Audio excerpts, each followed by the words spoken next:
if you think the concept of design challenges is new for you, you should see it from my point of view. I got to figure out how to present these things, and this quest is kind of bumbling. It'll get better on the other ones.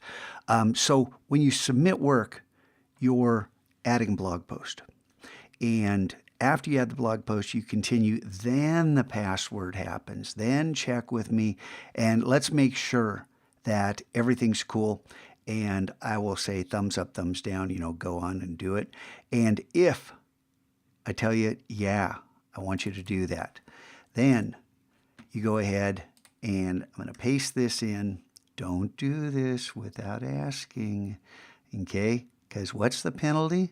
What's the penalty? Oh my. So you don't want to do that. Then the quest is complete, and then we have the bonus challenges. And I haven't worked that out yet, but that's where it heads next, and that's where the big loot is. Okay, so this quest was this should be 100. I forgot to change something, so this will be 100 for you.